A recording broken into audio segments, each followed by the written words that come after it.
that I dreamed I was in the program and I could see my face in the program. And I destroyed it somehow. Like I didn't like what I saw in the program. So and that's where I got the inspiration for this image, which was the first self-portrait that I created. And it's a really jarring image. And when I first made it, I kind of cringed because I was like a little bit scared. Like, why am I seeing myself in this way?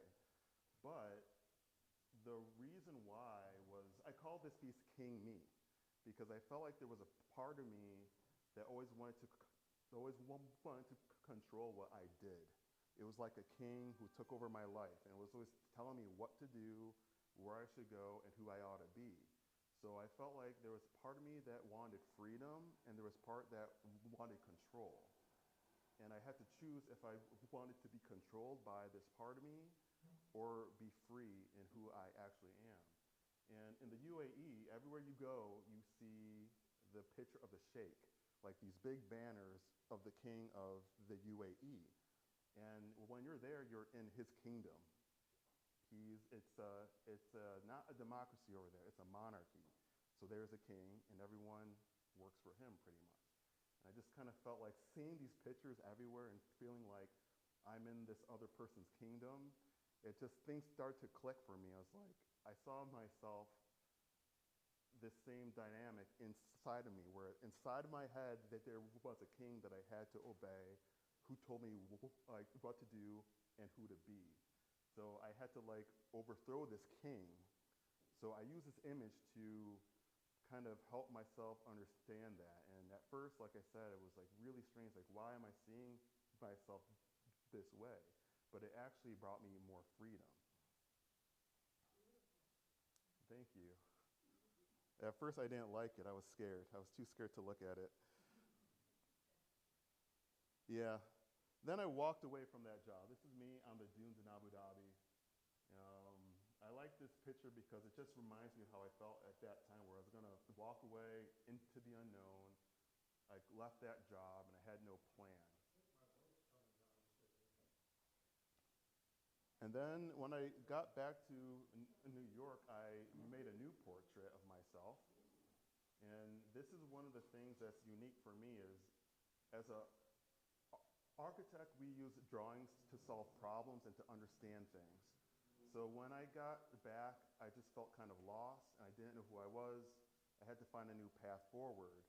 So I did what I always do, was to draw how I felt, to draw what I was going through. And you know, there's so many changes going on in my life that I felt like there was an old me that was eroding away and there was a new me about to come out. So as you see, I have the same portrait, but it's like a shell that's eroding and there's something new in the middle that's emerging. And I've used these portraits as a way to learn about myself and to kind of build up the courage to move forward. Like I was going through a lot of hard times and this drawing, the artwork really was grounding for me and it helped me learn about myself. Like after I made this portrait, I felt like I had the courage to actually pursue a new path and not be afraid of the consequences because I always feared like, what am I gonna do for money? I'm gonna have to start over. I'm gonna have to move and leave my apartment. I'm gonna have to find a new job. I have to start over pretty much, and I was so scared. But this picture let me know. After I created it, I felt like I had the courage to actually take all the risk on my dream and move forward. So this is me in my apartment on the last day I lived there. So I quit completely. I was freelancing for a little bit to earn some money, but then I figured, you know what, this just has to stop. And I had this really nice apartment in Brooklyn, Brownstone, Brooklyn, a beautiful place. But I realized that in order to find my path, I had to give all that up because the apartment was expensive and I had to find a new job that would not pay me as much. So this is my last day in that apartment where I'm packing everything up. Actually found a new place in New Jersey that was really cheap. It wasn't a nice place, but it was a cheap place that I could afford.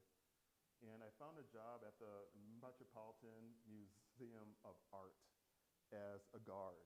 And this is a job I've always kind of wanted, to be a guard in this space, because I love artwork. And it's great to just be in that space, to be able to view the artwork on my own and with the visitors. So here's the other portraits that I created, and each one is a different aspect of myself. I was trying to figure out all the different parts of me that were at work, so I could figure out like really who I was. So, you know, this one I talked about the king in my life. This one is a lot about heartbreak. This one was just about me overworking and always chasing things. This is about me as an architect, and this is the new me that's kind of burning up. So I call this piece Find Me If You Can, where I was trying to figure out where my head was at, who I was, where I'm going. And at this point, I'm not even trying to make artwork. I'm just trying to figure out, you know, what I want to do with my life. And this is one that I really feel attached to. This one also came from a dream. This is more the natural side of me, the like a childlike aspect of me. One night I dreamt where I was searching for my true self at this point in my life. I dreamt there was a bear, and I saw a bee on a flower, and I was so captivated by this bee and the flower together. I'm looking at it intensely, and then I realized that I'm not a bear, that I'm a person, I'm dreaming in my bed. So I kind of woke up from inside of that dream, and after that I drew this picture of me, and it just represents like the natural childhood wonder aspect of me, that I'm always curious and think deeply and feel deeply about the things of life. And this one is one of my most popular pieces because people also feel that as well. Like, I thought I was the only one who looked at this and felt that way and understood that, but other people look at this piece and something about it connects with them.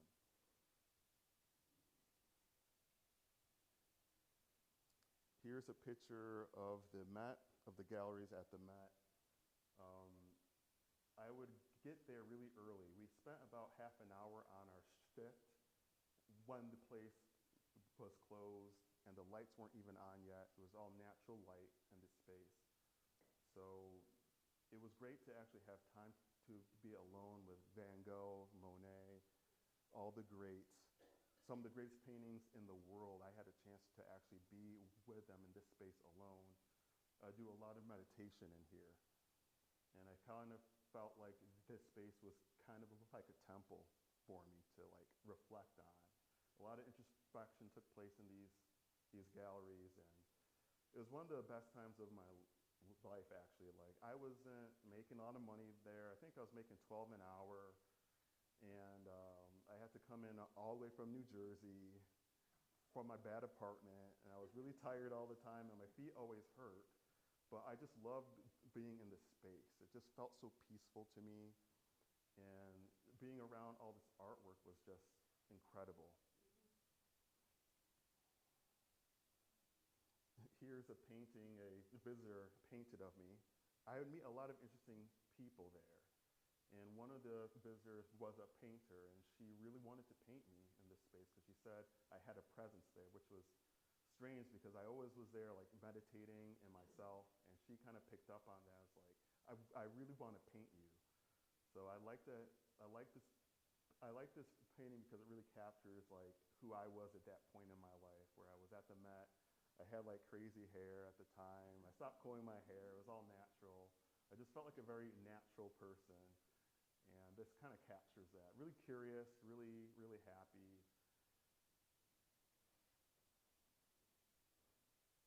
And this is one of my favorite paintings. This is by Delacroix, and it's the scene in the Bible where Christ is with the apostles, and they're in a storm, and Christ is sleeping, and they're all freaking out, and he's at rest. And this is one of the first paintings that I really got attached to, because I kind of could relate to this a little bit, because I took this big leap, and I still felt calm, but I was like, I don't know if I could be as calm as Christ in this image, but it's something I wanted to actually strive for, is to have that faith that things will be okay. Even though I'm in a storm, everything's wrong right now, I'm in the right place, and everything will be okay. And at first, another fact about this painting, at first I thought it was Van Gogh. I was like, this kind of reminds me of Van Gogh. But then later on, I learned that Van Gogh, this was one of his favorite paintings as well, and it kind of influenced him.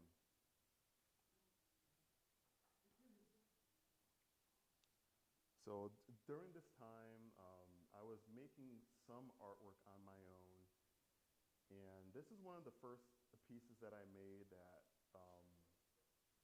was more from the architectural aspect of me. I had found an old frame, and I wanted to make some artwork for the frame. And I had no plan for this artwork. I just knew I wanted to lay down a grid at first. I had no plan. I'm just taking step by step, seeing what I felt.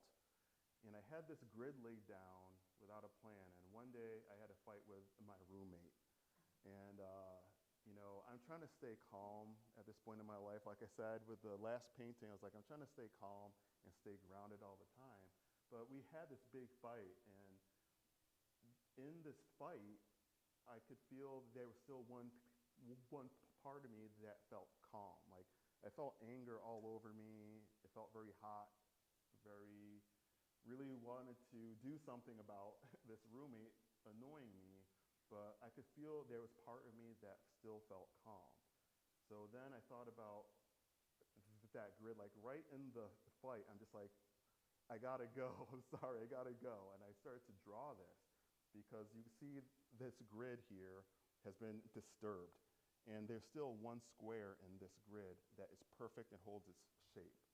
And I felt like in that moment, I was this square that stayed firm and kept its form, even though all around me, it got really crazy.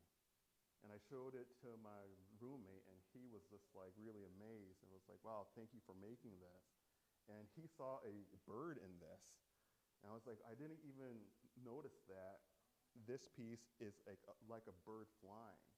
So this is a piece of artwork that really came from one moment of anger and frustration, but I kind of somehow turned it into art. And it helped me, it helped him, and I was just so thrilled that I found something new. I found a way to take things that are frustrating and do like good things with it, like helpful things that help me learn and grow.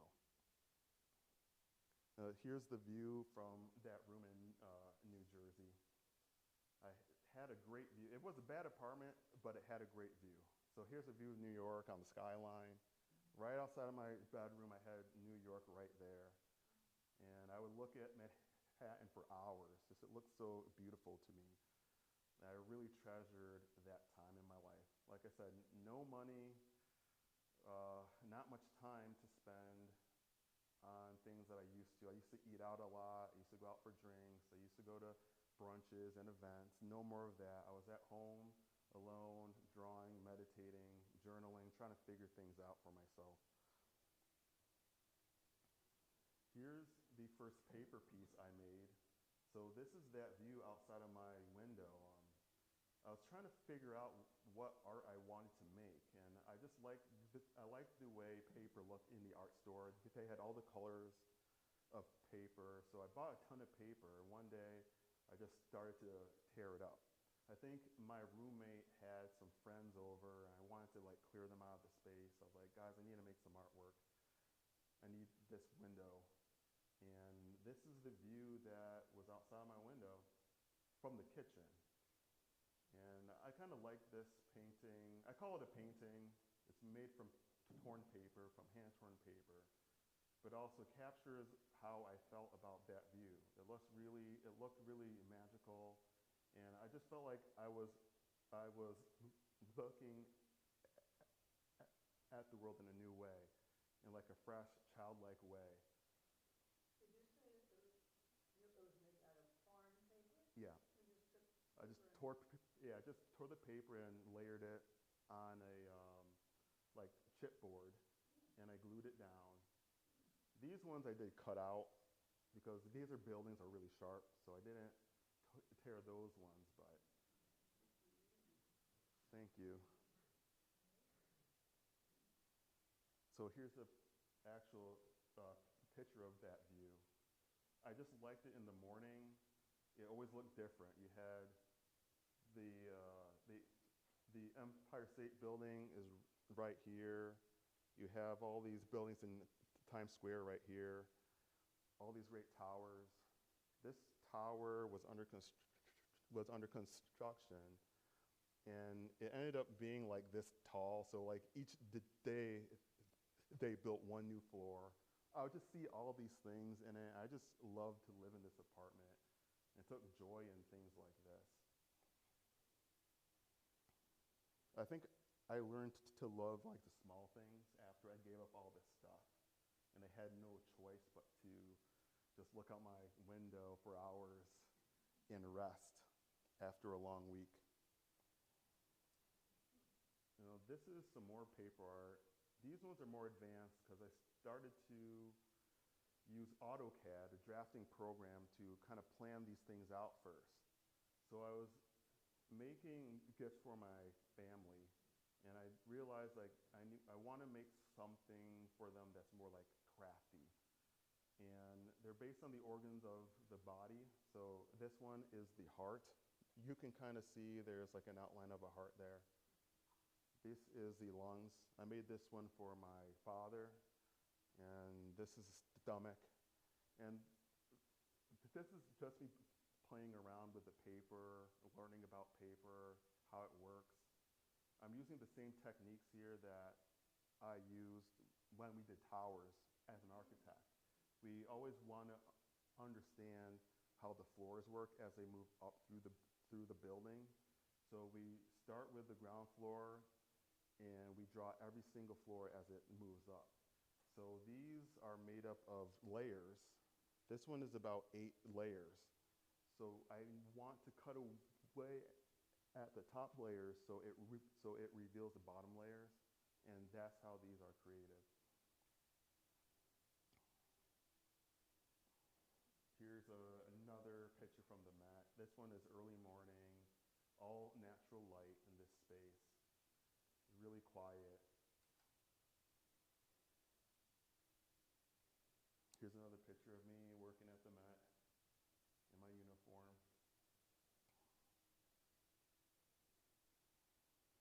Here's another piece that I made that is related to the witness, the first piece that I showed, where I'm kind of melting away.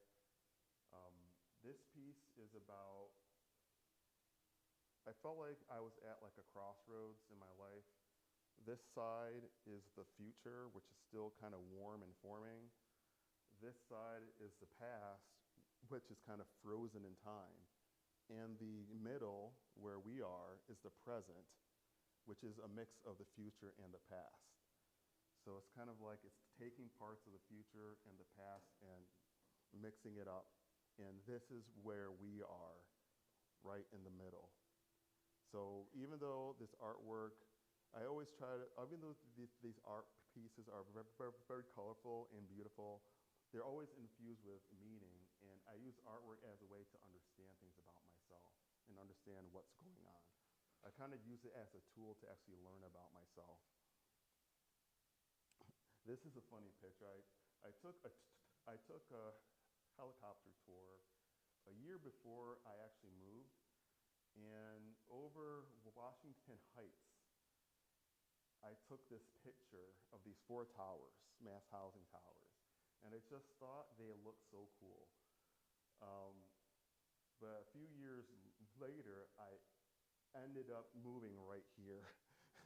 And it was kind of at this time in my life, like things were just like lining up in really strange ways. I would see a thing and I would like it, and I'd somehow ended up attracted to it or near it somehow. So this is always a weird picture for me. I ended up living literally like right there in that apartment years later. It was a strange time. So at this point, I started making digital artwork as well because I had to move from New Jersey. That roommate turned out to not be so good. I had a lot of problems with him, and I had to move very quickly. So I no longer had time for artwork or paper pieces anymore. So I went back to making digital artwork. Here are 9 pieces I've made. I would make these sometimes on my phone, sometimes on my computer, on my breaks at work, in my bed at night when I'm too tired to do anything else. I just had to make art somehow, anytime I could. So I made more digital pieces. I've made hundreds of these over the year, over like a year or two. I just made art all the time on the train, on my breaks at work, on my lunch. Anytime I could, I had to create something. Here's another roommate-inspired piece. When I moved into a new apartment, I found some nice roommates. But one roommate was kind of like a type A personality. He was like really strict. And I left a piece of fruit out. He thought it was bad. There was some confusion about something. And he sent me a text message about asking me about this thing I left out. And I was so glad that he was like a neat freak and really clean and organized person, but I kind of felt I felt like he kind of took it too far. And I felt angry with him, but also glad at the exact same time. So I drew this picture, which was a smile and a frown in one image. And because that's how I felt. I felt happy and angry at the same time. It was an interesting feeling. And I felt like wow, I've really changed. Like I can feel everything now and not be, confined to one feeling. I just felt more open and more free. And this picture kind of depicts that. I felt more in a state of wonder. The eyes are just wide open. The mouth is just really it's like exclaiming. So I'm not smiling, I'm not frowning, I'm in a state of wonder now. Did your roommate see that picture? No, but I think I'm going to tell him about it after this. I still need to thank him for the inspiration. So at this point, I was under a lot of stress actually, and I got kind of sick. And I had to transfer to the Cloisters, which is in Upper Manhattan. And the Cloisters is an interesting place. It's the medieval branch of the Met. And I think it was John Rockefeller donated the money to build this, where they went to Europe and they took pieces of cloisters and chapels, brought them to New York, and recreated them into a museum. So this building has artwork from Italy, from France, from Spain, from England, and they actually used pieces of actual cloisters from those places and rebuilt it. And this place was really out of this world. It was like a medieval castle, fortified building. And I lived close enough to actually walk there and ride my bike there each day. So I got some exercise and I got to learn about the neighborhood. It was in Fort Tryon Park, which is a really interesting place. I think there was a battle there fought in the Revolutionary War. So it's this big park. It has really big old trees, beautiful gardens. It was a great place to walk through each day to go to work. How old were you then? 33, 34. Still have no money. And right now I'm 41. I'm 41. In June I turned 42. This is one of the first pictures that I took on my post at the Cloisters. The sun was going down, and I was standing in an archway, and the way the sun had hit me, casting light, cast this shadow. and it just really looked so profound. I just had to snap a picture there. I took a lot of pictures there, but this one stuck with me as like the start of a new chapter for me. And this gave me inspiration for a piece that I call My Cloisters. So I worked at the cloisters for about a year, and I wasn't feeling that great. I had some health issues, and I was always going in for the doctor and for testing. And I figured, you know what, I have to make one piece that's really going to speak for my time here. So I always felt bad that my work takes a long time. I need to build it up from a concept. I need to draw it, then I need to make it. But I agreed that I would spend a full year on one project that will tell my life story and kind of capture who I am at this time in my life. So this is a drawing that I made, and I can see after I created it, I could see how the space I was in kind of led to that. Here's the archway that I walk through each day in the cloisters. Here's an actual cloister that I would draw in at night in the evenings, because I work on the night shift now. So I spent a lot of time at night drawing in spaces like these, and it led to the creation of this piece here, which actually, here's a hand drawing of the water in the bottom. So this area here, I would always start with a hand drawing, and I would build it up from there. I would work it out in detail. I would find references and work on a hand drawing, and then make it into a digital drawing, and then learn how to cut it out from paper. So here's my apartment where I lived. I had a great view, as you can see, facing a brick wall.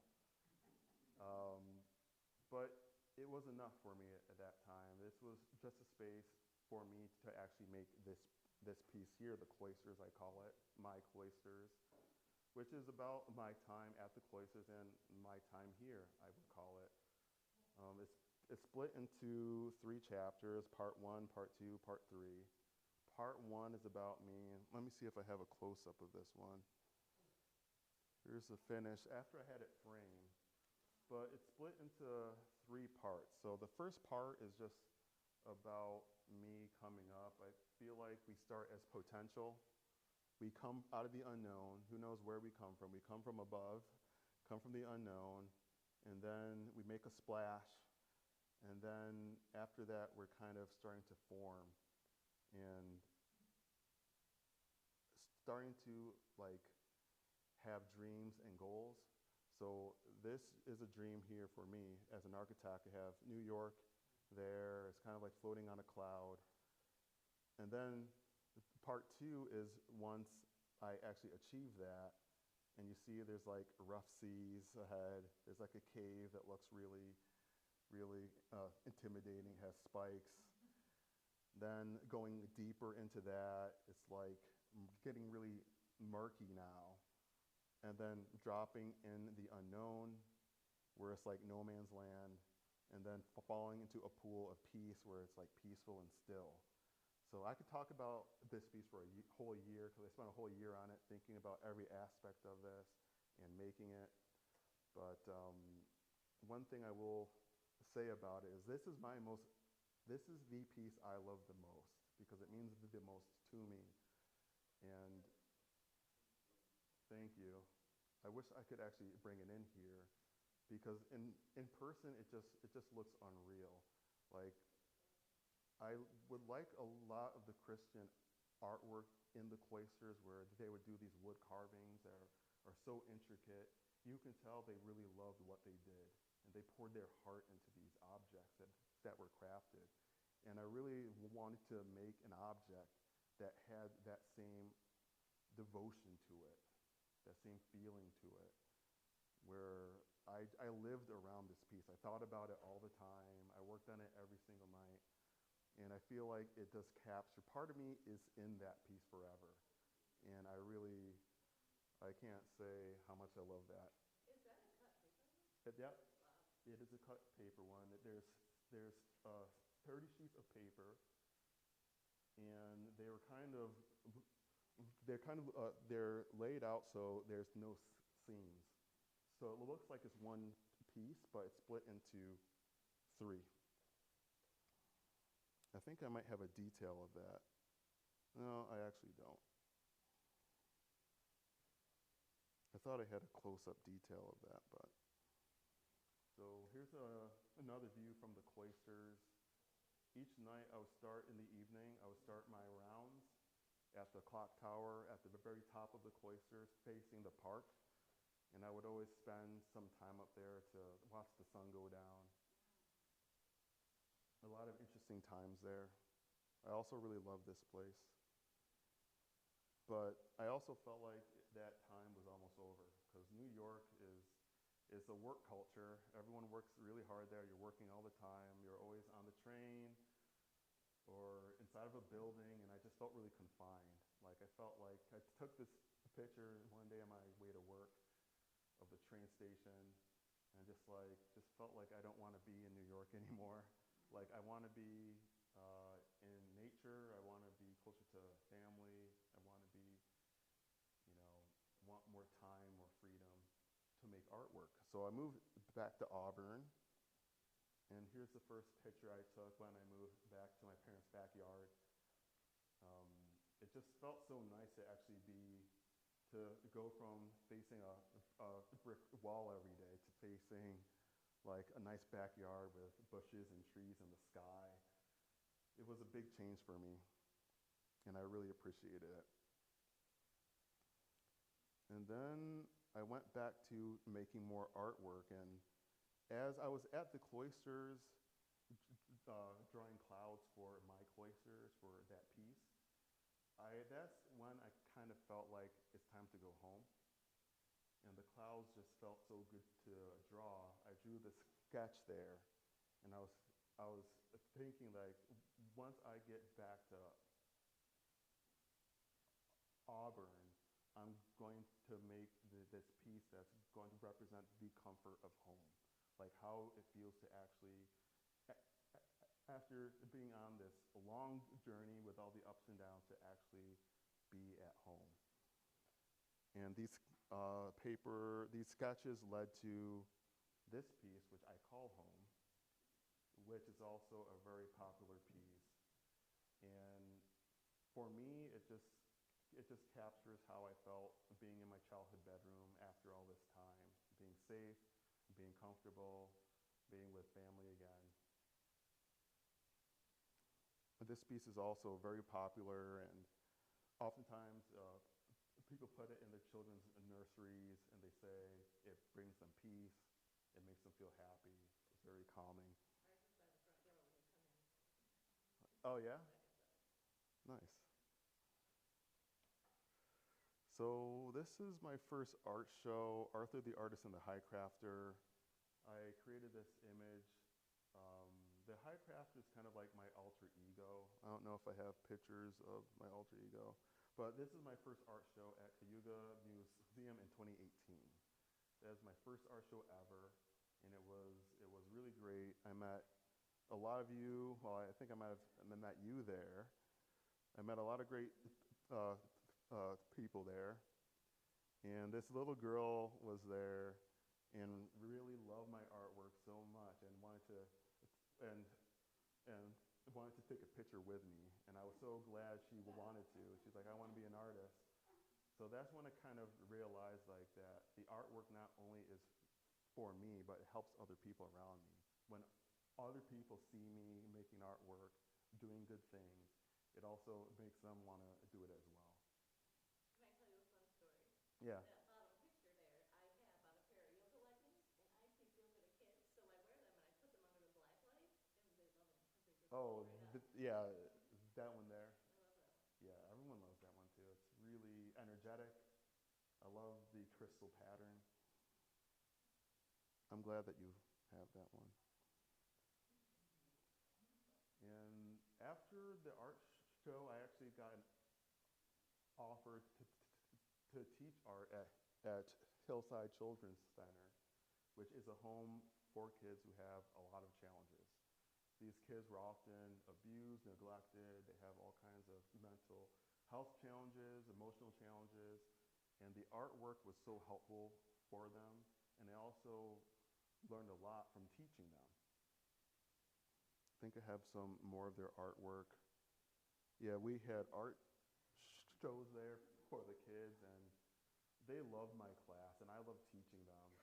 It wasn't an easy job, and it was my first time teaching anything at all. But for some reason, I think it's because of what I had been through all those years, all those hard times. I understood what they kind of could feel.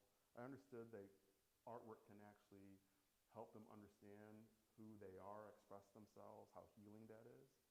So I was able to reach, there were some kids there who no one could actually ever reach, and I was able to reach them through the artwork. So that was also like more proof like that art is more than just something that we do for fun. It's something that we actually need, something that we can actually learn from. It can be used as a tool for healing and understanding.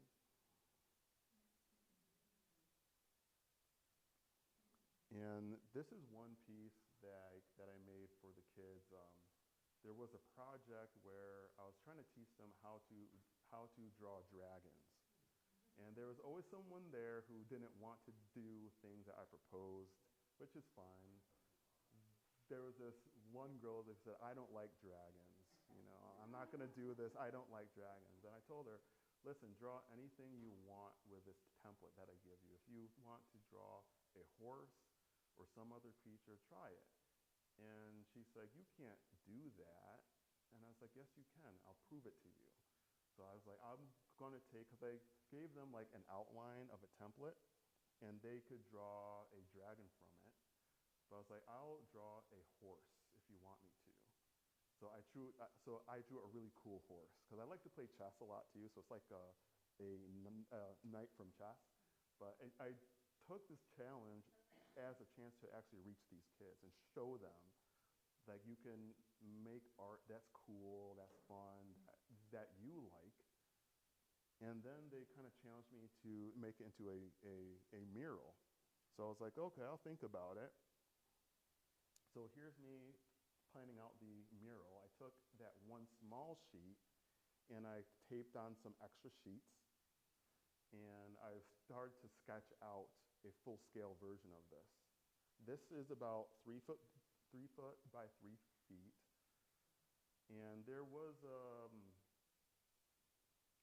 statue at the Met. I think it was from ancient Babylon that had this winged creature that I kind of took from there, and it turned into Pegasus, which is the Greek god of inspiration, actually. So I start with sketches. It's really rough, and then this is the final version, which I painted in the hallway outside the art room. So I started out as a hand sketch, then digital drawing, and then transferred that onto the wall and actually painted it. And the kids love this. And the whole time they're kind of like challenging me, like, you're not going to do this, you're not going to finish it. And just every day, I spent 10, 15 minutes painting it, and each day I did a little bit more, a little bit more, a little bit more. And they got to learn like that good things take time. You know, I didn't spend a lot of time on this. I spent small amounts of time over a month or two, and then it turned into this. Here's me in nature posing with this piece I call Blurred Clarity. Some of my pieces take a long time to craft, and others are very simple and plain. And first time I made this piece, I really didn't like it that much because I thought it just looked too abstract, it looked too basic. But once I shared this piece with people, they really loved it. they thought it was really beautiful. They found a lot of meaning in it. So it made me question, like, I need to share all my artwork and see how people feel about it, because I don't know if other people could find value in my work. Even though I may not like this piece, other people might really love it. Here's another paper piece I made after a hike at Baltimore Woods. So now that I'm back upstate, it was great to go for hikes in nature. And oftentimes, actually, I'll show you the picture first. Gigantic Falls, I would hike there a lot. But being in these spaces made me want to make more natural artwork like this. Just very simple, again, kind of like childlike piece that's just really quick and easy and fun to make.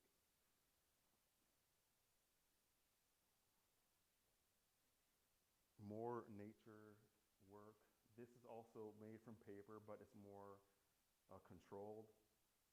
So oftentimes I start with a hand-drawn sketch, then I digitize it, and I draft it, and then I turn it into templates that I cut out by hand and glue as paper. So this is made from paper that I cut from that sketch.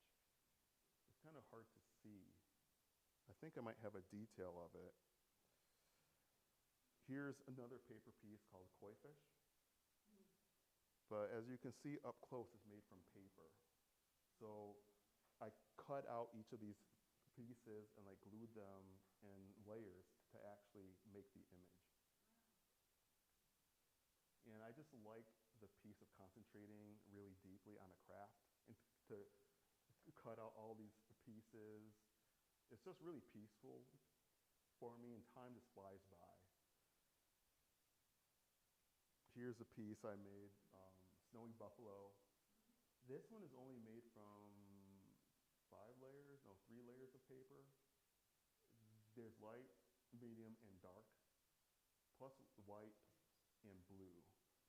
But all of this is hand cut. This one's 8 by 10. So it's also really small. Here's my studio at home where I would start to actually broadcast myself making art on Facebook Live. So you can see you have the portraits behind me, you have the cloisters over there, I have all my art supplies in the corner, and I'm filming an art demo here. Here's me at work. I look a little different, but not too different. Here's me at work cutting paper. And I use these pictures for Facebook because they look really nice. But most of the times, I look more like this in my studio. It's late at night. I'm like in the zone. The lights are low, and I'm just doing my work. Really serious. I'm happy, but I'm just in the zone right here. This is my happy space. Here's some more paperwork that I make. These ones are more like freestyle paper form, so these ones aren't planned out. I would start with like one line and just see where that one line takes me.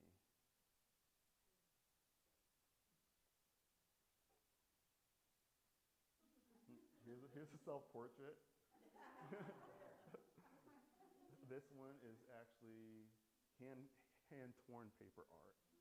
So I just made this piece out of nowhere. I just felt like I had to do it one day. Really quick, really easy, but I just like the feel of it. It just looks really honest, sincere. Just really fun. I always have to make something. Here's another hand-torn piece. After that piece, I made more hand-torn paper art. This is the ginkgo tree behind Cayuga Museum. And I grew up near this place, and this is actually me and my friend Peter would actually play underneath that tree growing up. So I made this piece It was part of a public art project by Walt Aikman. I forget his role, but he plants a lot plants a lot of trees around town. And he asked me to make like a tree piece, and I was like, I know exactly what I want to make for you.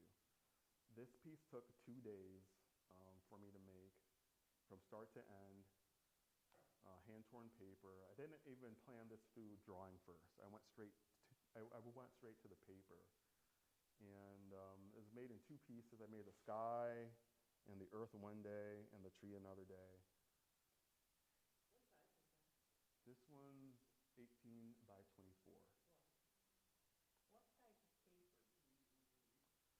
It's just construction paper. Oh, really? Sometimes for the more high-end pieces, I buy special cardstock. But you don't use the thin, Yeah, I don't use the thin stuff. I want to use paper that's at least thick enough that glue won't come through it.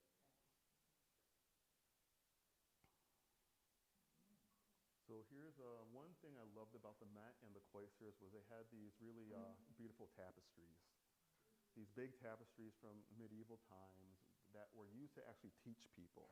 Oftentimes people in this time couldn't read, so they had to teach through pictures. And I just really loved that. They had these, this one is probably like 10 feet by 15 or something like that. It was huge. And it's the life of Christ. And it starts, I think, is this Life of Christ? Yeah, I think it is. I think it starts over here, and you go through it, and then you end up over here. It starts here, and you go around. And I just love to learn about this time period and how they taught people through their artwork. And this is what kind of led me for the inspiration for the Tubman mural.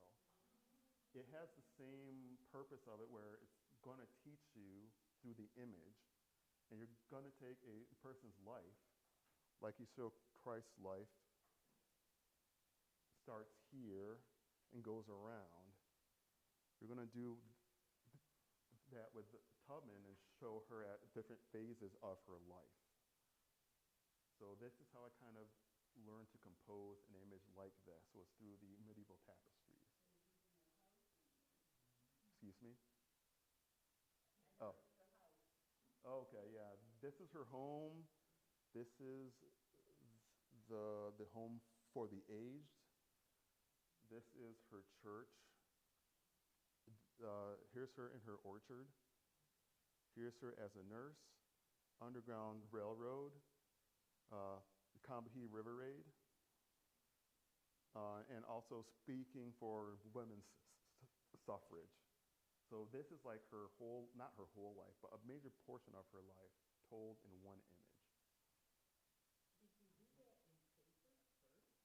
No, this one's all digital. So this, All what? it's all digital. Digital. Yeah, so it's drawn into the computer, but I did start with hand drawings first. So here's the key of all the scenes in here.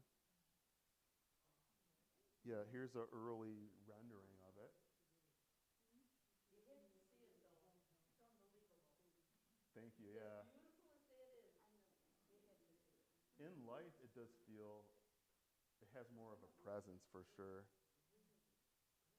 So yeah, I did start out with hand drawings to kind of lay everything out.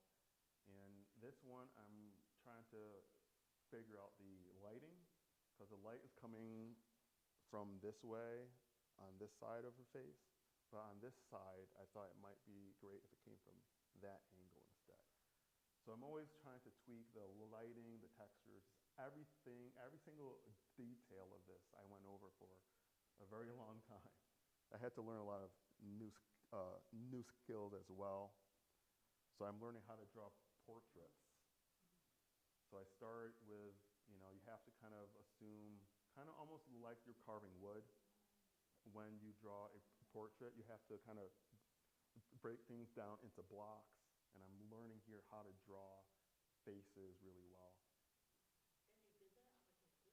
No, this is But I mean, you move hand it drawn. over to the, Yeah, yeah. Afterwards, I'll show you this next slide here. Shows you how I take a hand drawing and then I trace over that into the computer. So it starts out really, really rough. I break things down, and then I add lighting. I say light is going to come from this angle on her face, and I determine how that would actually look. So this part's in shadow, this part's in light, and it makes it three-dimensional. Is that a software that you add? Yep. I mean, I'm older than Methuselah here, so all of these things are like, wow, for me. So that's a software that you use on your computer? Yep. Adobe Illustrator, and I did some CAD as well. So like all the same skills I learned as an architect, I'm now taking to make artwork. So it actually worked out really well. And here's me at A&M Graphics. So how this mural was installed, it looks like paint, but it's actually a vinyl mural. So what they do is they print it out at a large scale, and they adhere it on the wall using vacuum heat sealing. so is it protected by something while it's on the building? Is it covered in something? It's protected, yeah. And actually, it'll last longer than paint. So here's it being installed. This is Matt Ferguson, who runs A&M Graphics. He is an amazing guy. He was the only one who could have done this project because he's really into the details and really takes pride in his work.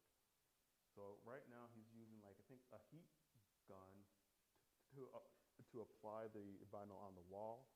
So up close, I like how it still picks up the texture of the brick wall. You still see the grooves in it. So it looks just like paint, but it's even more vivid and it lasts longer. I think it took him about a week or two to install the whole mural. How long did it take to do Harriet Tubman's wall? For me to design it, I think it took like 6 to 8 months. It took a long time, and there was lots of stops and starts. We had to revise a lot of things. It was a long process, and then we had to raise the funds and then install it. So I think overall it took about a year. And here's a nice scene. I think this is taken from the parking garage, but I love this photo of it. It really captures the whole mural.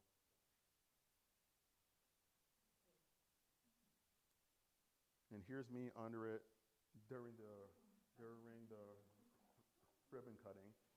It's me right there. I like this picture as well. I really treasure this one.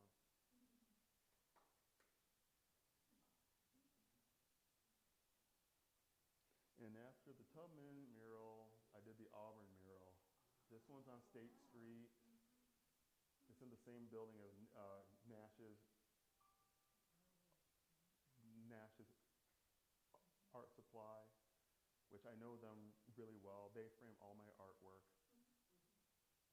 And it's on the street, at the end of the street where I grew up. So this is like right off of Clark Street. Here's another view of it from a drone.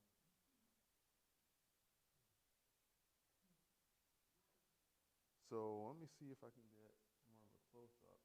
So in each of these letters is a scene from Auburn. The A is Hoops Park. The U is the outlet. The B is Fort Hill. This U is the rocket slide at the Emerson Park, which I used to play on growing up. This one's Willard Chapel is in the R, and the N is Falcon Park. So it looks like one of those classic postcard style, but it's more of a digital version. And it's also kind of like in my paper art style as well.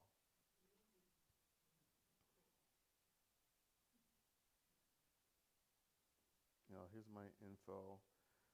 I'm going to show you a few more slides about up-and-coming projects I'm doing next.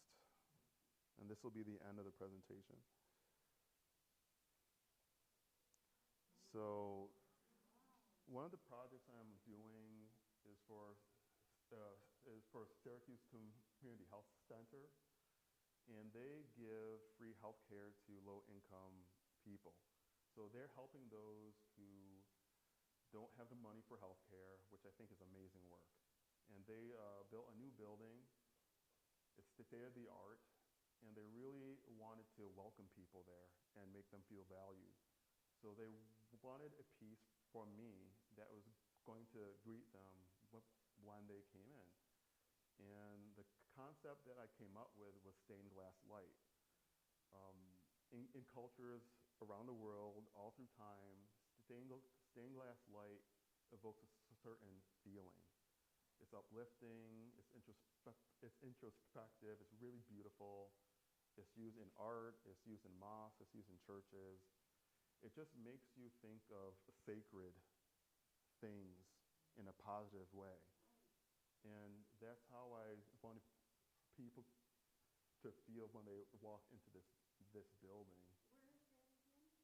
Well, these are just pictures I found online. I think this is from a mosque in Iran. This is from a cathedral in Washington, D.C.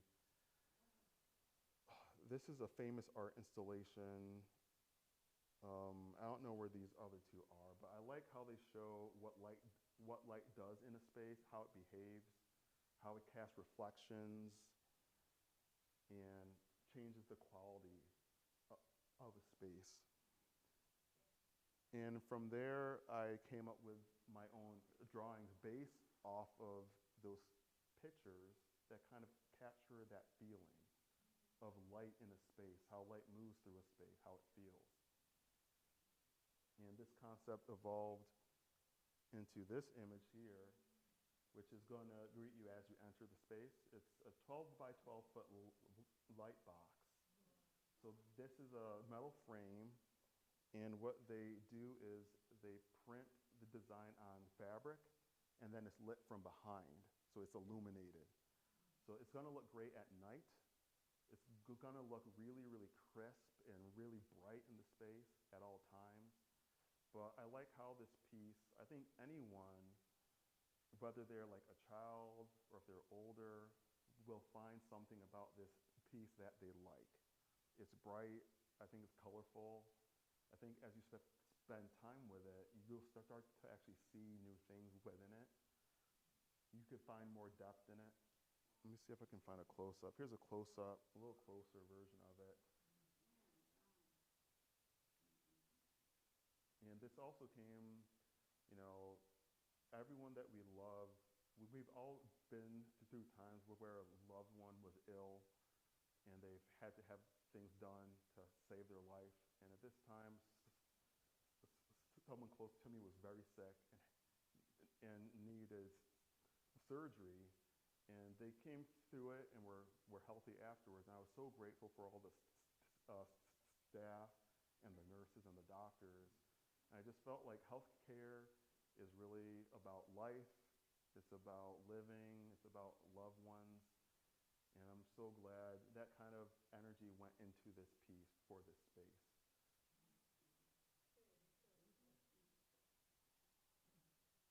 And this is an image I created on the way to arriving at a concept for that space, trying to find just a new concept. I go through a lot of concepts, and this one came through as really strong, but it wasn't appropriate for that space.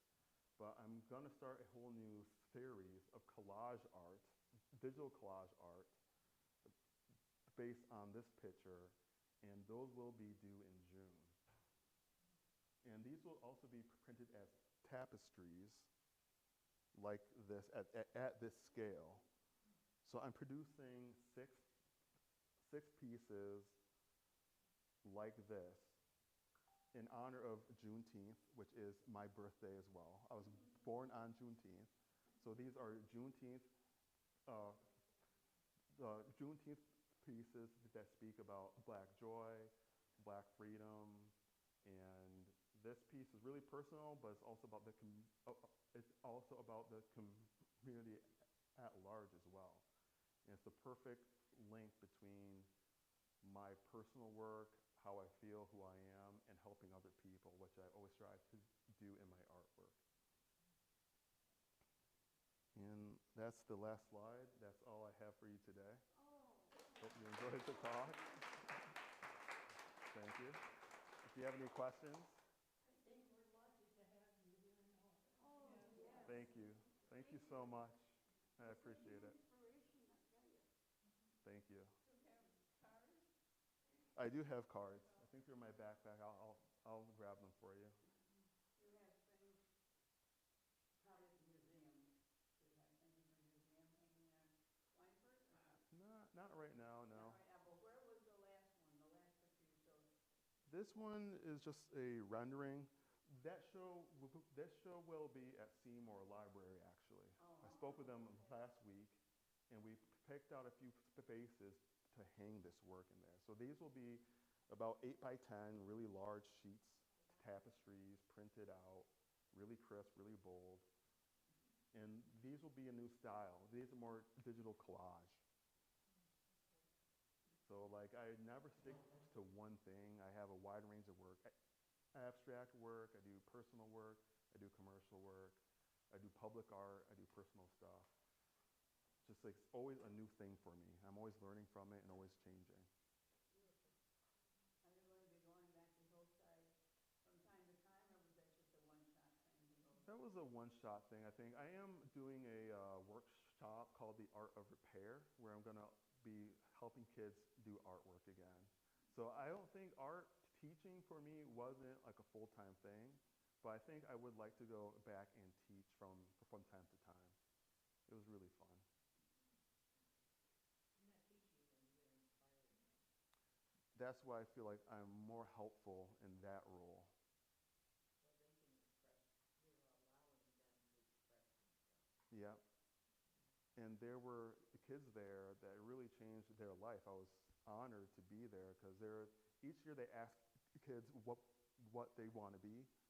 And there was this one kid who each year he's always wanted to be like a cook or something. And the year I left, he said, artist. So I could have changed his life because he might have not ever felt like he could have done it. Like this kid loved to draw all the time. He had a lot of energy, which was sometimes too much energy. But I think the artwork helped him to kind of focus it on something productive, and he could see a new path for himself. So I was really proud of that. They can express themselves in that form, which they can't do otherwise. Yeah, and actually I think that's a big part for me as well. Like growing up, I really stammered really badly. I still do stammer. And I think when I was younger, drawing really helped me express myself. So growing up, I really hated that I had this problem. It was like an obstacle, but in life, it's actually helped me because I learned to draw really, really well. And when I gave presentations for my projects in school, I would draw things out like super clearly. I'll have bold concepts that are really strong concepts because I don't want to have to talk for hours and explain some complex idea. So I'd have a really simple, clear concept, and that's helped me a lot because that's what's useful in the world are clear concepts that are really easy to understand, that are like simple and really clear through drawing. So it's strange how something that you might have not liked at one point in your life ends up helping you later on. I'm so happy that you came today with that hair and expression today. Thank you. Such an inspiration. Thank you. I'm happy to be here. I couldn't wait to come speak with you all. So thank you. Next project, we got another project that we're going to see around the city, or? Yeah, This one I can't talk about yet. It's still under wraps, but I got a grant from the state for this project, and it's going to be really big, maybe even bigger than the Tubman mural, and that's probably going to be due in 2025. So I got a lot on my plate right now, and more in the future. I'm feeling really grateful. Thanks for sharing it with us. You're welcome. Thanks for having me here. Thanks, Karen. Thanks. Yeah. Great giving this talk. I'm going to grab the business cards.